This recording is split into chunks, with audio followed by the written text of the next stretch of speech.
Good evening students.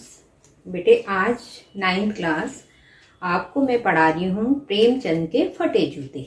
ठीक है। बहुत प्रेमचंद ये किसने लिखा है? हरिशंकर परसाई ने।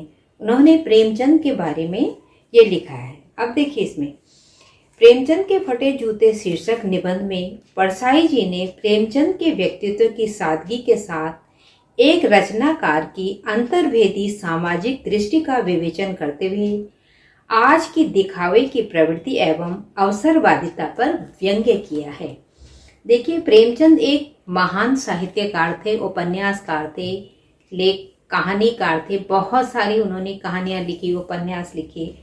उनका साहित्य हिंदी साहित्य की अनमोल धरोहर है।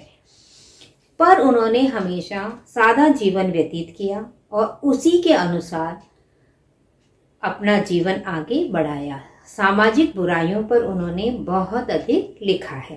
तो इसमें देखिए हरिशंकर परसाई, मैं एक एक पैराग्राफ बेटे आपको पढ़ाऊंगी और उसके क्वेश्चन साथ में दूंगी, जिससे कि आप समझ सको कि हमें कैसे करना है। ये जो मल्टीपल चॉइस के आपके क्वेश्चन आते हैं, अगर आप हर पैराग्राफ के ऐसे लघु क्वेश्चन बना लोगे, ऐसे नोट्स बना लोगे, तो आपको आराम से मल्टीपल छांटने में आसानी रहेगी, एमसीक्यू छांटने में आपको आसानी रहेगी। अब देखिए यहाँ कौन बोल रहा है? हरिशंकर परसाई। किसके लिए बोल रहे हैं? प्रेमचंद के। प्रेमचंद का एक चित्र मेरे सामने है। पत्नी के साथ फोटो खिंचा रहे हैं। सिर पर किसी मोटे कपड़े की टोपी, कुर्ता और धोती पहने हैं। कनपट्टी चिपकी है। गालों की हड्डियां उभर आई हैं, पर घनी मूछें चेहरे को भरा भरा बतलाती हैं। ये कि वो क्या पहनते थे, कैसे दिखते थे, कैसे साधारण वेशभूषा थी, इसको परसाई जी ने यहाँ पर बताया है। पाँव में कैनवस के जूते हैं, जिसके बंद बेतरतीब बंधे हुए हैं, मतलब लापरवाही से। उनको दिखावा पसंद नहीं है, बिल्कुल सिंपल रहते हैं। बहुत बड़े साहित्यकार हैं, पर कभी भी उन्होंने ये नहीं जताया कि मैं बहुत बड़ा साहित्यकार हूँ। हमेशा धन का अभाव ही उनके पास रहा। लापरवाही से उपयोग करने पर बंद के सिरों पर लोहे की पतरी निकल जाती है और छेदों में से बंद डालने में परेशानी होती है। तब बंद कैसे भी कस लिए जाते हैं। दाहिने पांव का जूता ठीक है। अंडरलाइन करो बेटे, इस टाइप से क्वेश्चन जरूर आते हैं। मगर बाएं जूते में बड़ा छेद हो गया है, जिसमें से उंगली बाहर निकल आई है। इतना बड़ा साहित्यकार है, इतना बड़ा उपन्यासकार है, इतना बड़ा लेखक है, पर जूते तक उनके पास नहीं है। इसका कारण क्या था? वो सादा जीवन व्यतीत करते थे, सादगी में रहना पसंद करते थे और कभी भी उन्होंने दिखावा नहीं किया। धन के लिए किसी से भी आग्रह नहीं किया।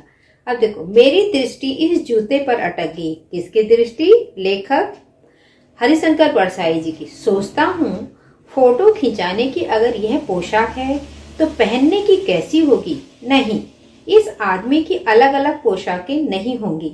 इसमें पोशाक बदलने का गुण नहीं, यह जैसा है वैसे ही फोटो में खिंच जाता है। अब देखिए बेटे, मैंने ये पैराग्राफ आपको पढ़ाया है, पढ़ा रही हूँ इस पैराग्राफ को, तो वो कह रहा है कि मैं इसको देखकर ये मुझे पता चल गया है कि जब फोटो खिंचाने की ये इनकी वेशभूषा है, ये कपड़े हैं, तो इनमें पोशाक बदलने का गुण नहीं है। पहले तो लेखक के मन में ये आया कि अरे ये कैसा आदमी है जो कि फोटो खिंचाने के लिए भी ऐसे ही कपड़ों में आया है। फिर एकदम उनके दिमाग में आया कि नहीं, इसमें पोशाक बदलने का गुण नहीं है, ये जैसा है वैसे ही फोटो में खिंच जाता है। अर्थात फोटो खिंचाने के लिए इसने कोई अपनी वेशभूषा चेंज नहीं की, बल्कि जैसे थे वैसे ही इसमें दिखाई दिए। अब देखो बेटे, इस पैराग्राफ पे लघु क्वेश्चन बनेंगे। यहाँ किसके जूतों की बात की गई है? तो क्या उत्तर आएगा आपका? प्रेमचंद। बेतरतीब बंधे होने का क्या आशय है? लापरवाही से बंधे होना। फोटो में किस पैर की उंगली निकली हुई है? आंसर आएगा बाएं पैर की। पोशाक बदलने का गुण न होने से प्रेमचंद की किस विशेषता का पता चलता है? प्रेमचंद की दिखावे की भावना से दूर रहने की विशेषता का पता चलता है कि वो दिखावा नहीं करते थे, जैसे थे वैसे ही अपने आप को समाज के सामने प्रस्तुत करते थे। तो इसी तरह से बेटे जिन पैराग्राफों में क्वेश्चन ज्यादा बनेंगे मैं इस ढंग से ही आपको वीडियो बनाऊंगी। थैंक यू बच्चे।